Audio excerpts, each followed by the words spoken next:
everybody. I was expecting like a tiny room with like 20 people. Yeah, Oh, wow. This is a tiny room for us. Good Lord. Wow. This is amazing. All right. Hi, everyone. Welcome to Talks at Google. Today, it is my pleasure to welcome Ryan Reynolds for Deadpool. Right. Thank you. Thank you very much. Very nice to be here. Thanks for joining us. Yeah. I feel like I'm rubbing shoulders with real power. Here at Google. Love it. Yes. Yes. Ryan, how excited are you for people to see this movie? I could not be more excited. Actually, I'm 11 years excited. When I talk about it, I always just grateful I'm wearing an adult diaper. This movie has been just the biggest pain in the ass to get made, and somehow, some way, the movie gods looked down on us and made that happen through a number of illegal transactions. Not the least of which being our test footage leaking onto the internet accidentally about 2 years ago, and that's what gave us the green light. So I'm thrilled to talk about Deadpool movie because I never thought Deadpool would actually would exist. It's been an 11-year thing, and it's the worst relationship I've ever been in. But we're happily married now, and we're expecting. Congratulations. Yeah. Thank you. Would it be fair to say the internet helped make this movie happen? No, it would be absolute fact to say that the internet is why I'm sitting here talking to you. Quite literally, it was the fans overwhelmed 20th Century Fox Studios with hate mail. I'm sure other illegal substances filled in all sorts of containers. They were vicious, and they so overwhelmed Fox with feedback and positive feedback about a Deadpool movie that here we are. With relatively short order, they were basically said, go make your movie and leave us alone, because we were sending emails. We sent emails to the heads of the studio that you would never send to the head of a major film studio. They were just borderline illegal. I think they were just happy to say, here's the green light, now please leave us alone. And they left us alone, so we got to make the movie that we'd always dreamt of. So Yeah, how relieved were you when they said, yeah, I'd make an R-rated movie? Because you guys embraced that R-rating. Yeah, we hugged it like a cuddly koala. Hug is not the word. Yeah, we dry humped a cuddly koala into an R rating, which is weirdly legal. We had a blast. No, the only way to make Deadpool is to make it without any kind of reservation, and having it PG-13 just wouldn't really allow us to have the creative freedom we needed to sort of really bring to life in the most authentic way this Marvel character, and he lives within the X-Men universe, so technically he's kind of orbiting the same areas as Wolverine and all these other guys, so they're all sort of touched upon in the movie, and we see a couple of other X-Men, and I just think personally, on a personal level, it's just funny to me to see me yelling at another X-Men that he's a wheezing bag of dick tips, and the fact that they let me get away with that was refreshing, I'll say. Yeah. My question is, how would you convince someone's grandmother to go see this movie? Would that be the exact phrasing you'd use? Wheezing bag of dick tips is a start for Perfect. sure. Perfect. No, I think what's funny is that a lot of I've seen some older women at some of the screenings, and they loved it. I mean, but then again, they sort of go in knowing what they're getting. But in terms of, I think you just have to lift Grandma up and physically take her to the theater, and just tell her we're gonna go see On Golden Pond, Part 2, or Driving Miss Daisy, or something like that, and hope it doesn't kill her. Let's hope. Yeah. What's been the most surreal experience, either filming the movie or afterwards? Oh, the most surreal experience by far was the day I walked into Film Illusions. There's a gentleman named Russ Schenkel, who's the guy in Hollywood that makes all the really cool, superhero costumes. You go into a shop and you see there's Batman, and there's Spider-Man, and there's but he had spent months and months trying to get the Deadpool suit right. Our sort of edict at the beginning was this has to be the most faithful comic book to screen costume adaptation that's ever been attempted, and he met that challenge tenfold. When I saw, that was the most surreal moment where I saw the suit for the first time, and I'm not exaggerating or trying to be funny. I wept. I cried because it was this 11-year journey, and I thought, wow, we're off to the races here. I mean, we really are onto something. If we're starting the movie off on this footing, this is going to be really special. So that was pretty surreal. Well, speaking of the suit, it's interesting to have a superhero who we kind of don't always actually want to see his face. For aesthetic reasons. So how did you sort of approach that performance? It looked like the eyes are animated a little bit, which was awesome, but you also have to combine that with your body language and then the raw physicality of. Yeah, we sort of, in the screenwriting process, we started developing the script 6 years ago. Myself, Rhett Reese, and Paul Wernick. And Rhett Reese and Paul Wernick wrote Zombieland, and they're just like really fun, smart, engaging, really funny writers. And we all sat around. We sort of felt like you needed it for an origin story on Deadpool. You need a third. So a third looks like me. And then a third looks like the scarred version of Wade, who we affectionately say looks like Shrek took a shit on his shoulders. And then you have the masked version of Deadpool, and that is sort of the true embodiment of the character and the spirit. So it was always a challenge. I mean, the mask, pushing emotion through the mask is interesting. Like I 2 days before shooting, I produced the movie, so I got luxuries that I would never have as an actor. I actually got to assemble a small camera crew and say, I need to just go into a room, I need you to film me acting like a moron for about 2 days, so I could just see how the suit behaves and how the suit moves and how much expression I can have through the suit. So I learned a ton. I got to do a lot of R&D with the suit, and we were shocked. You could actually really kind of come through that. There was a little bit of facial animation in the eyes, which really helped us, but by and large, we loved the scenes where we're not even animating the face. It's just sort of works. So. Yeah, it was great to see the sort of like the physical, I'll say, comedy parts and then action and you have to be really big. You have to be like you have to sort of take a tip from clown school a little bit when you're in that thing. So all my reactions are sort of huge. So when were you first introduced to the character of Deadpool? I was on a set. I was on the movie Blade Trinity, which I hope most of you have not seen. But no, there's some fun parts in that movie. But it was a movie where I got to have a lot of fun. I got to do the movie with my friends. It was certainly the movie was fraught with a number of different frustrations that sometimes big movies can have. But I played a character in that movie that I guess resembles Wade Wilson in Deadpool, and a rival executive at another studio said, I saw a little piece of Blade, and you're Wade Wilson, you're Deadpool, and I didn't know at the time. This is in 2004. I didn't know who Deadpool was, and he said, trust me, if they ever make a movie about Deadpool, you're the only guy that can play Deadpool. So he sent me over all these comics, and I'm not a big comic book guy, but I really gravitated toward Deadpool. I fell in love with Deadpool. The first issue I opened up, I'm not making this up, I was on the panel. Like in the comic, it said Deadpool was saying, somebody asked him what he looks like. He says, I look like a cross between Ryan Reynolds and a Shar-Pei. And I was like, Jesus, this is fucking destiny. What the hell? Who's fucking with me? It's like, Kirk Cameron gonna jump out of the corner with his little candid camera and I'm gonna offend him with my swears? So I kept reading them all, and I was just I fell so in love with this character. He was like meta. He breaks the fourth wall, addresses the audience. He knows he's in a comic book. I mean, in the film Deadpool makes fun of Ryan Reynolds, and I love that. I love that he gets to do that. It's a kind of a groundbreaking, genre-bending property, and the fact that a studio let us make it, not just let us make it, but let us make it as a rated R movie was just, crazy. I couldn't believe it. So. It's I think Deadpool, the comic character, is definitely very self-aware, and you guys very much embrace that. And we did. Pop culture and other. Yeah, there's a ton of pop culture references in it, and there's the movie has over 100 Easter eggs too. I mean, there's just the little things like that. Some things that you may not see that I don't know if we ever get the opportunity to shoot another Deadpool movie or another 10 if I have my way.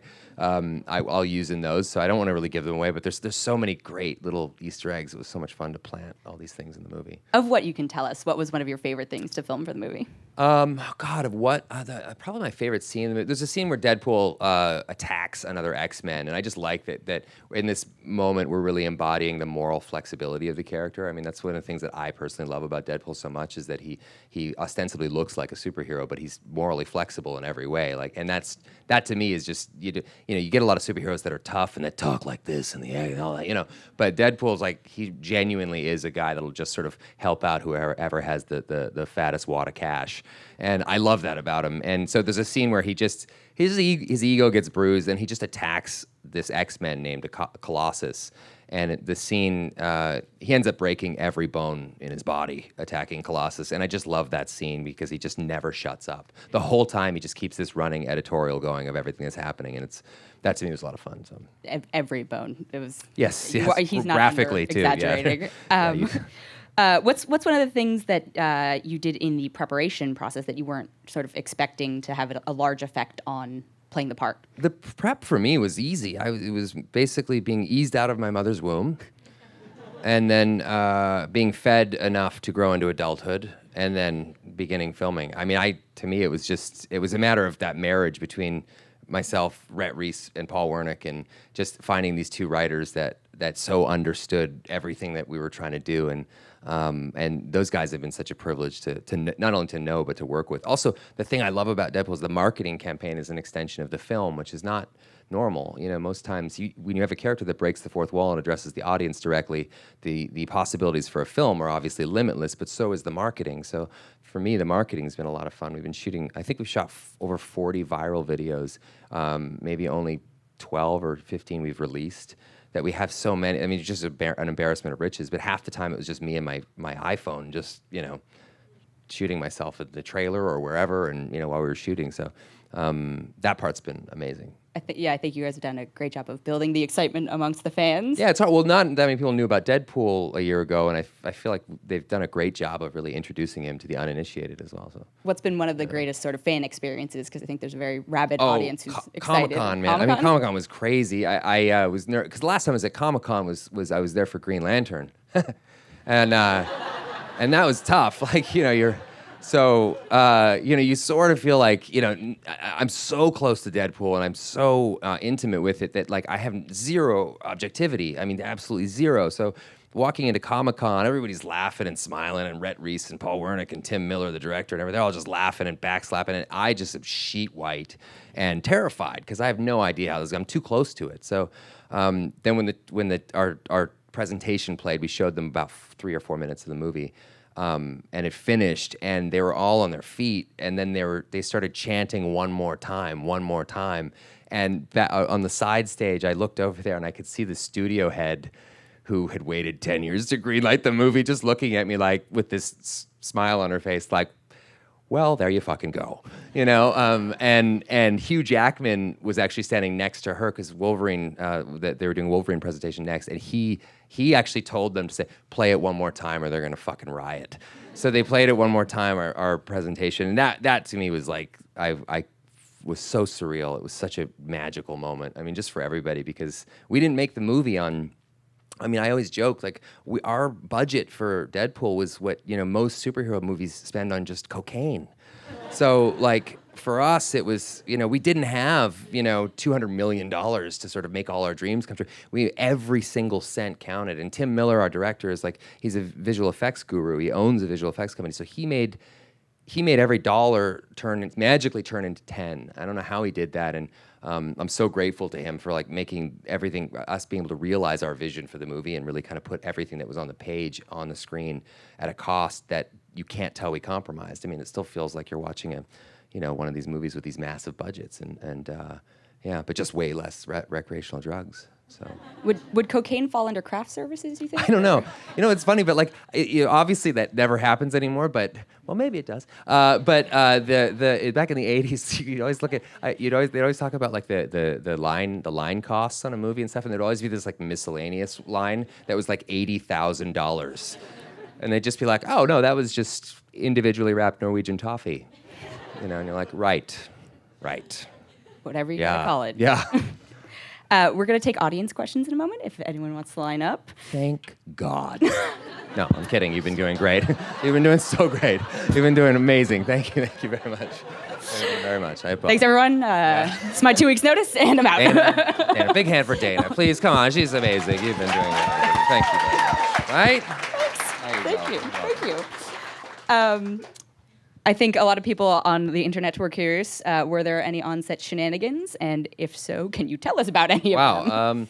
Not a ton. Like, surprisingly, for a movie like this, there weren't a ton of on-set shenanigans. A lot of it was just alternate jokes. I mean, we just had so much fun with messing. I mean, it was just a matter of time that sort of pulled us away from each scene. But we would do 15 alt jokes for every one you see in the movie. So the home entertainment package or whatever the hell I'm like so old. I'm like, the Laserdisc package for this film is going to be exceptional. But the digital package that comes after, they're going to have everything. I mean, all the gag reel is just stupid, like stupid a 9-hour cut. Yeah, you could do like a 9-hour. I mean, there's so many little extras that stuff's going to be fun, I think. And do you have a favorite furniture line? Any a favorite? Oh. Yeah. Any thoughts IKEA? on any? It could be IKEA. Yeah, could be this is you in real the life. Orvash is Deadpool's personal favorite. Okay. The Bjorsch, that thing's just absolute bullshit, and I think we all know it. Yeah. We'll let IKEA know. Yeah. For anyone who hasn't seen the movie here, they're just going, "What the fuck is he talking about?" Deadpool in the movie forces his blind elderly roommate to assemble IKEA furniture all day. Because he's a wonderful guy. It's a stand-up citizen. Yeah. So my question is, what's a fictional character that you wish to play but haven't? Oh, that's a good question. Not Bella from Twilight. Fictional character that there's so boring answer.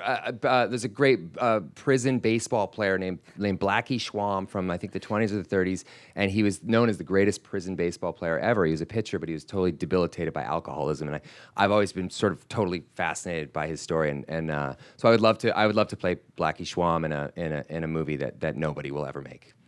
So. Well, they said that about Deadpool, and then they made That's that. true. So, That's true. You never know, right? Start writing your letters. I know how passionate you all are about Blackie Schwam. So it begins now. It begins now. Yeah.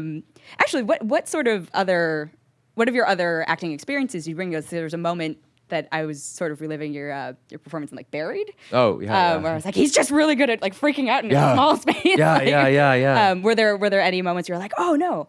I am good at freaking out in small spaces. I'm pretty like I'm the first guy to say like a movie I did or a performance I did sucked. But like that's one gift I've always had is freaking out in small spaces. And it's probably because I'm the youngest of 4 boys, so I was often crammed into small spaces, both for survival and for torture. So.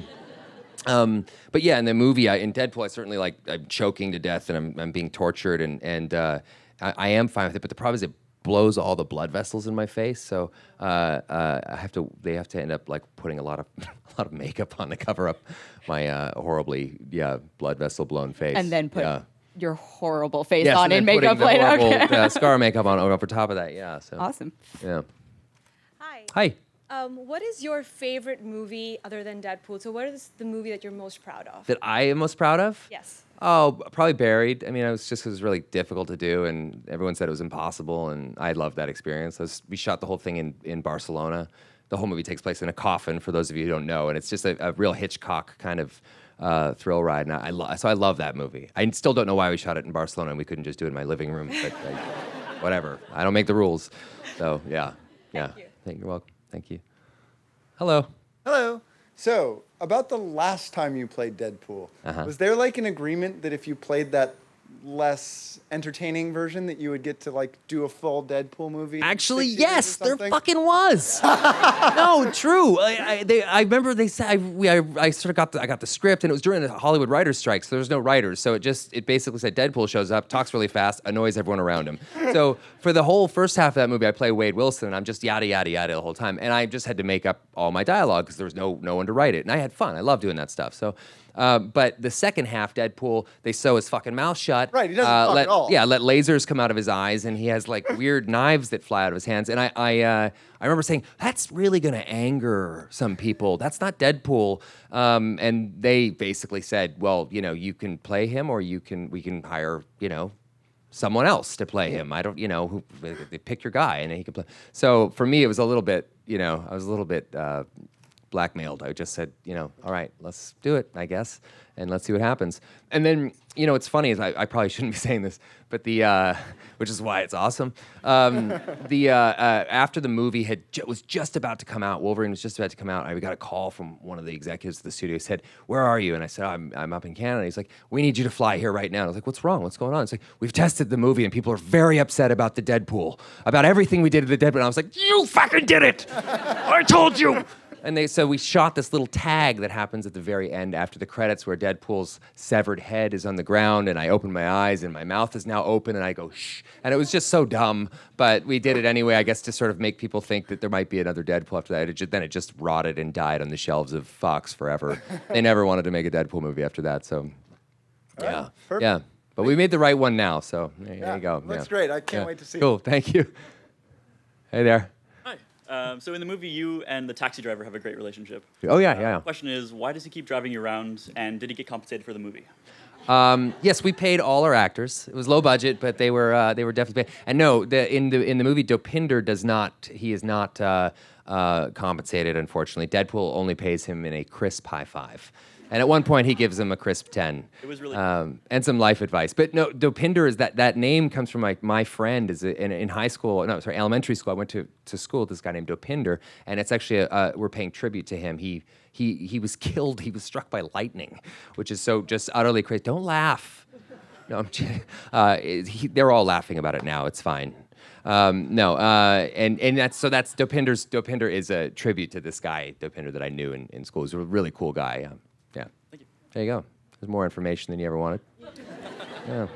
Hey, Ryan. Who have been some of your favorite actors or actresses you've worked with in your career? Helen Mirren, amazing. Sandra Bullock is classy and fantastic as a human being can get. God, I'm thinking other actresses that I've worked with that I loved. Some of you might not necessarily know. Traylor Howard, who I did my TV show with 155 years ago. She was the girl on the show on Two Guys, a Girl, and a Pizza Place. She was an awesome person. But I've been lucky. Mary Louise Parker is one that I think is really talented and super, super smart and cool. So yeah, I know I've been pretty lucky in that department. I've had a lot of great co-stars. Yeah, awesome. yeah. Denzel Washington is a wonderful actress as well. In case you've ever heard of him. Yeah. Hi, thank you so much for your time. I think back on your career, and you've done such a variety of different genres of movies, from Sandra Bullock in The Proposal to animated movies and these adaptations now. What would you say have been the challenges of doing these different genres, and then also the favorite parts to, say, doing voice animation versus doing something more physical? Okay, well, my career is largely driven by desperation. So this different genre thing is like, you find a script that you like and you beg someone to let you make it. The voiceover acting, I love voiceover acting. Yeah. I love it because there's zero ceiling and you can do and say anything. And in a weird way, Deadpool, there's a lot of voiceover acting in the movie too. But so doing animated films has been fun. Working on Croods and now Croods 2 has been incredible, and Turbo, and I don't know, I love it. And it's nice that I can, I have something I can show my 1-year-old daughter. Yeah. For God's sake, everything else is just vile. So, yeah, that's, yeah. All right, thank you. You're welcome, thank you. So the marketing for this movie has been insane. I wanted to know, did you have a hand in that? Did you say from the very beginning we should make Nicholas Sparks billboards to promote this, or did that come in towards the end? The Nicholas Sparks billboards were not. I actually was like the last guy on board with that because they were too good. I was like, people are really going to think that this is the sequel to The Notebook, So I was a little worried about that one, but and that was such a hit. And I think there's a couple of our marketing guys in here right now, or somewhere they could raise their hands, but they're chicken shits, so they won't do that. They are geniuses, but it has been like I said, it's been an extension of the film, which is so unusual. So we've all had our hand in every little piece of it. It's been so much of a harder job than the filming actually, because it's just been full-time, round the clock. I've never had a social media calendar that I have to adhere to, which has been just crazy. Just trying to get stuff out, content. We shot so many videos, so many viral videos. Some I write, some Fox writes, some Rhett and Paul write. So it's just been everybody's been all hands on deck. So, but it's been so much fun. I mean, everybody just loves it. I think a lot of the feedback we've been getting is people sad that the movie's coming out because the viral videos are going to stop, but that's just simply not true. Thanks a lot. We have many more. Yeah. I think we have time for one more question. Oh, great. Hi, Ryan. This is unrelated to the movie. I promised to see it, but I just wanted to ask you about being a dad and your new baby. Can you just talk to us a little bit about that? Yeah, I just found out I had a child. Surprise! She's like a year old, too, walking and talking, has no idea who I am. No, I love it. It's the best, honestly. It's been incredible. Thankfully, I have a wife that we both sort of feel like we don't want to work at the same time, so we have the luxury to be able to do that, Because oftentimes our jobs are in, Thailand, or our jobs are in Russia, or, so we all kind of travel together and stay together. And it's been amazing. My daughter wept though when I would come in with the scar makeup on from Deadpool. That was really frightening. Well, sometimes I just put it on just for fun. So she hated that. But no, it's the best. Honestly, it's been like the best thing. Every cliche is so stupidly true, It's like giving birth is like, one of the greatest privileges. It's so common, but it's like one of the most profound things that happen. So many people do it, but but I'm always careful when I talk about it because I know so many celebrities that talk about when they have a child, like they're the only fucking human being alive that's ever squeezed a kid out of them. So I'm always a little bit wary of that. I have one friend that always like, my daughter is quoting Chekhov, and she's 2, and I was like, your daughter is an asshole. So Thank you. Thanks for coming. Yeah, thank you. Well, let's not end on that. Well, okay. You don't want to call your daughter an asshole, isn't it? All right. We'll go on a different note. You do interviews and you're in my position, and you like you wake up in the middle of the night at a perfect right angle, and you're like, why am I sitting up sweating? And you're like, oh, that fucking question. I mean, I answered that question. I said that thing. Yeah. It's just the internet. I know. It's just the internet. We're all gonna be fine. All right. Well, where do you think the character Deadpool could do the most good in the world we currently live in? Oh, where he could do oh my God. Well, certainly the presidential election would be someplace that I would implement his He's unique, Canadian, though. I don't know unique if he can, skill set. Yeah, no, he can't. We did run a brief Deadpool for El Presidente campaign in the middle of our last week, I think, but we pulled it the same day because he's just too immature for that. So I think he could do some good there. I'd love to see him as a pundit because he can't really focus. So it would be fun to just see the tangents, I would love to see Bill O'Reilly handle him. Yeah. Yeah, the pundit with a mouth. Right, exactly. It's got a good ring to it. Yeah. Deadpool 2 with the pundit with a mouth. Exactly. All right. Exactly. Well, thank you so much for joining us today. Thank you so much. Thank you guys for having me. Thank This you was guys. really fun. I really appreciate it. Thank you.